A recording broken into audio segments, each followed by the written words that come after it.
Yo guys, je vous retrouve dans cet épisode de Livres d'Histoire pour vous présenter mes livres trésors, les plus beaux livres de ma collection, et j'espère qu'ils vous plairont et vous donneront des idées.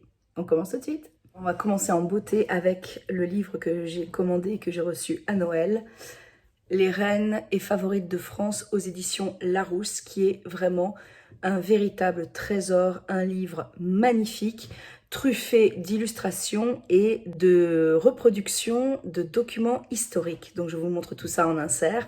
Donc il s'agit d'un livre soigné, extrêmement bien décrit, malgré le fait qu'il soit très complet avec des figures célèbres et non moins célèbres. J'aurais voulu, avec qui elle a eu des histoires avec Diane de Poitiers, qui elle apparaît bien dans ce recueil. Diane de Poitiers qui elle était la maîtresse d'Henri II, donc le fils, enfin le futur Henri II, le fils de François Ier. Donc ces deux favorites qui se tiraient un petit peu dans les pattes, l'une étant la favorite en chef puisque c'était la favorite du roi, l'autre étant celle en devenir.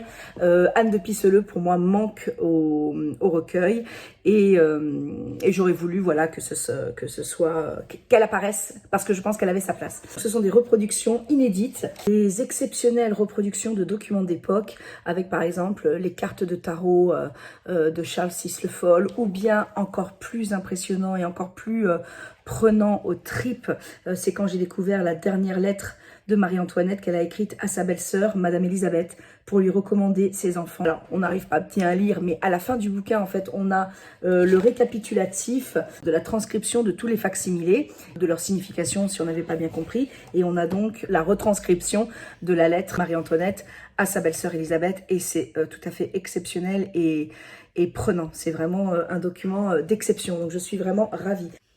On consacre à chaque reine ou favorite une double page, voire un peu plus, mais ça reste assez succinct, donc il faut vraiment, si on s'intéresse à l'histoire de ces femmes, avoir d'autres bouquins qui creusent un peu plus leur histoire. Ici, c'est vraiment leur naissance, leur vie, leur parcours, mais ça reste quand même assez succinct, assez léger et assez en surface. Mais ça n'en reste néanmoins très très intéressant et ça nous donne justement au contraire envie de creuser pour celles dont on ne connaissait pas l'histoire. Et ce qui m'est arrivé avec l'une d'entre elles.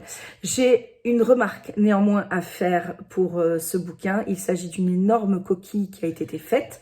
J'ai écrit à Larousse pour le signaler. Larousse, je l'ai écrit, j'ai reçu donc le livre à Noël le 25 décembre. J'ai écrit à Larousse le 26 pour lui signifier l'erreur que j'avais notée dans le bouquin. Nous sommes aujourd'hui le 9 janvier, anniversaire de mon papa. Joyeux anniversaire papa. Et à ce jour, ils ne m'ont toujours pas répondu. Donc je savais qu'entre le 26 et le 4 janvier, j'aurais pas de réponse parce que ce sont les fêtes et que voilà, je laissais le temps. On est le 9 janvier et j'estime que ils auraient au moins pu avoir la décence de me répondre pour me dire que je m'étais trompée.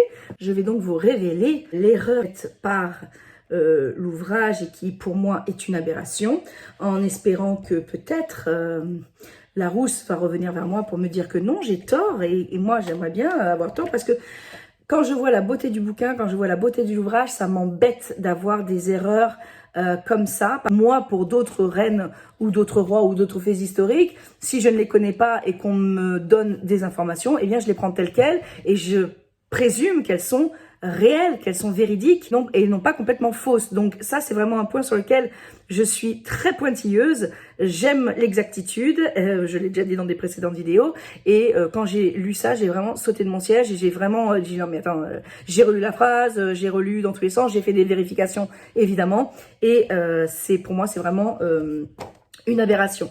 Donc c'est lorsque l'on parle de la reine Aliénor d'Aquitaine, pour conclure sur sa vie et son passage, ça se termine ainsi.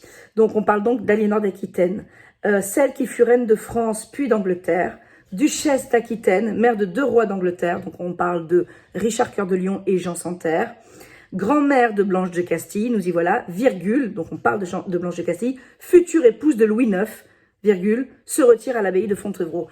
Non, Blanche de Castille n'était pas la future épouse de Louis IX, mais sa mère.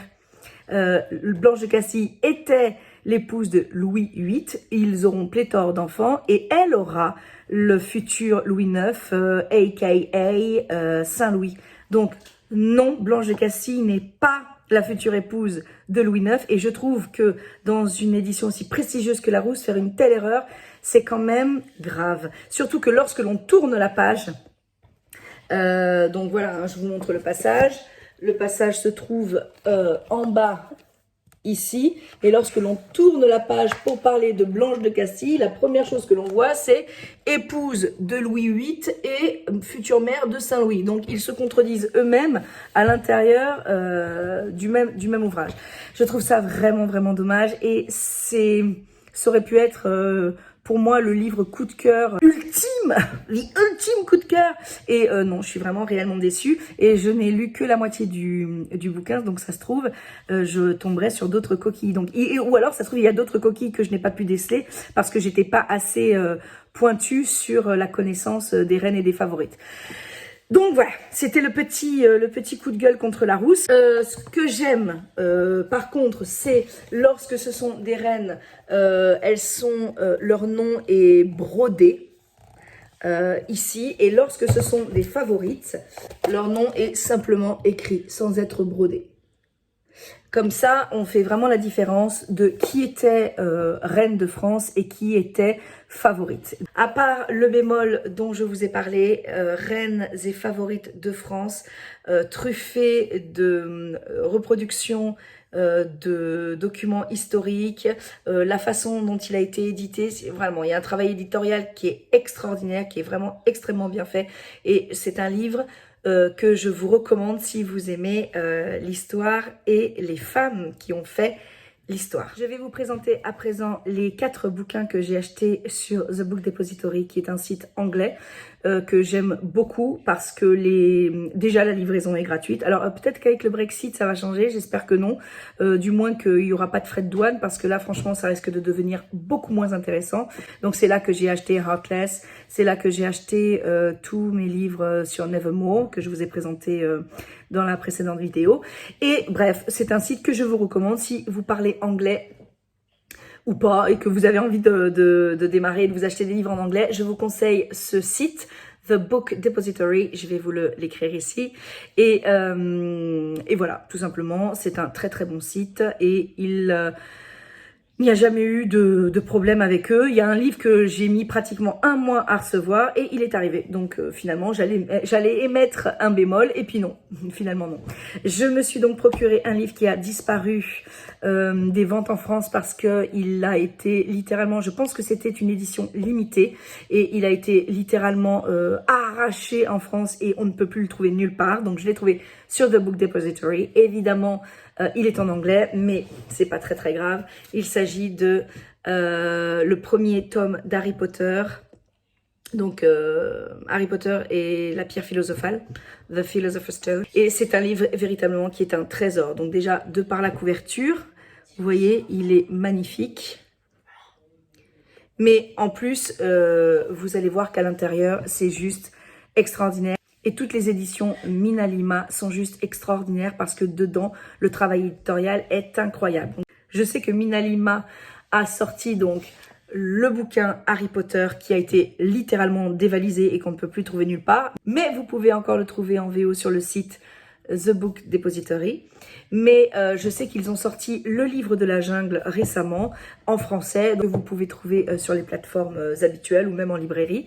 Et du coup, si vous aimez ce livre, moi je suis pas fan du livre de la jungle et j'ai préféré m'en procurer d'autres. Donc ils sont autour de, alors là ils disent 37 $, moi je les ai eu à 23 €. Suivant les livres, entre 23 et 27 €.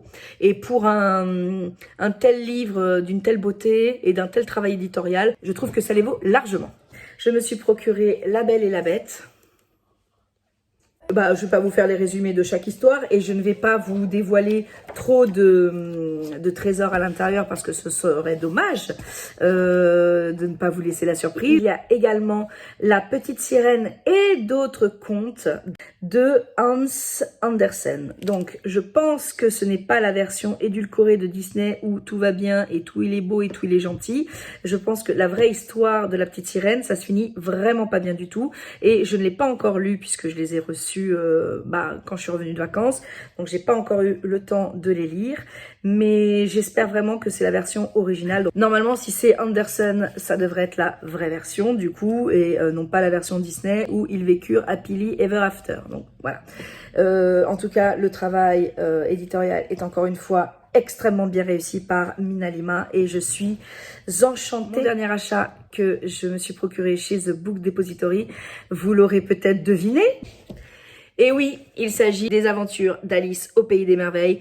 Et de l'autre côté du miroir, donc on a les deux contes réunis à l'intérieur de cette édition chez Mina Lima. Et je suis enchantée puisque c'est vraiment, voilà, il se rajoute à ma collection de tous les livres d'Alice que je vous ai présentés jusque-là ou que je vous présenterai peut-être un jour parce que je commence à avoir quelques éditions à mon actif. Pas non plus une collection extravagante, mais je commence petit à petit à m'acheter toutes les versions que je trouve et je suis vraiment ravie de ça. Donc encore une fois, un livre trésor avec un travail éditorial extraordinaire et je vous invite, même si vous ne lisez pas anglais, à vous procurer parce que ce sont des classiques de toute façon, que ça fait pas de mal et qu'en plus ça embellit une jolie bibliothèque et en plus ça vous fait apprendre l'anglais, gagnant sur toute la ligne. Le dernier, non pas le dernier, que dis-je, l'avant-dernier bouquin que je voulais vous présenter, c'est un livre sur Marie-Antoinette. Un jour avec Marie-Antoinette aux éditions Flammarion. Donc ça c'est le coffret. Et avec le coffret, à l'intérieur du coffret, vient le livre. Donc déjà, la couverture, elle est d'une beauté, voilà, c'est simple, c'est doux, c'est raffiné, c'est magnifique. Voilà, moi je craque complètement.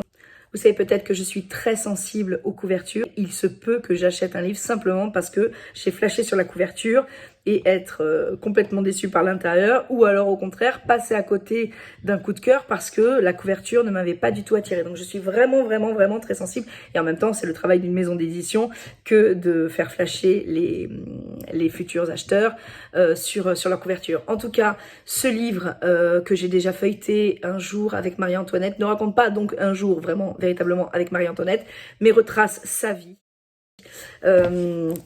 De sa prime jeunesse en Autriche, avec ses frères, sa mère impératrice, jusqu'à ses jours de dauphine, en passant par ses années de reine, de mère, et enfin ses derniers jours dans la prison de la Conciergerie, et jusqu'à l'échafaud en 1793.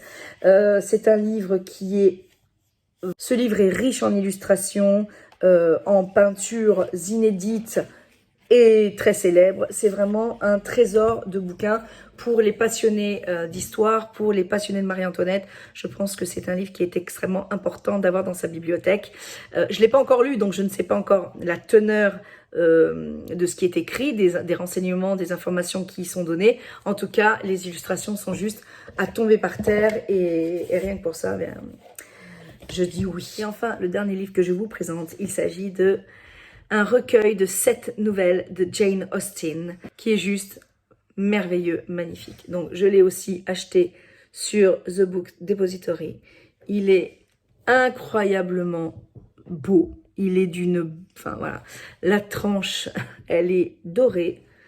Donc voilà, c'est juste une merveille de livre avec donc les 7 nouvelles de Jane Austen qui sont... Donc je l'ai pris en anglais, je ne suis pas sûre que cette édition-là existe en français, pourquoi pas, je ne l'ai pas cherché en français, je voulais me procurer les Jane Austen en anglais.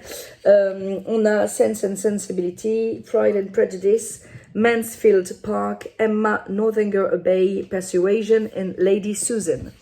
Le seul petit bémol que je pourrais reprocher à ce livre, c'est le fait que, évidemment, 7 bouquins réunis font que l'écriture est assez petite et le confort de lecture n'est pas optimal. Donc voilà, c'est le seul petit reproche que je pourrais faire à cette édition qui est magnifique. Mais à part ça, vraiment, je vous ai même pas donné l'édition.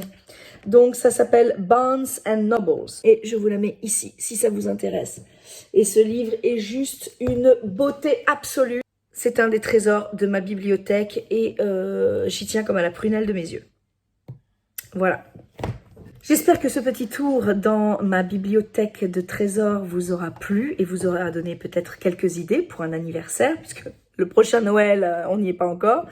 Je vais bientôt vous présenter mes trésors dans ma collection de Benjamin Lacombe. J'ai réuni quelques bouquins. Maintenant, je commence à avoir une petite collection de trésors illustrés par Benjamin Lacombe. J'attends d'en avoir encore un ou deux qui me font vraiment de l'œil avant de vous présenter cette vidéo. J'espère que cela vous plaira. Je vous souhaite une excellente journée, après-midi, soirée. Je vous retrouve très bientôt dans un nouvel épisode de Livre d'Histoire. Ciao, ciao!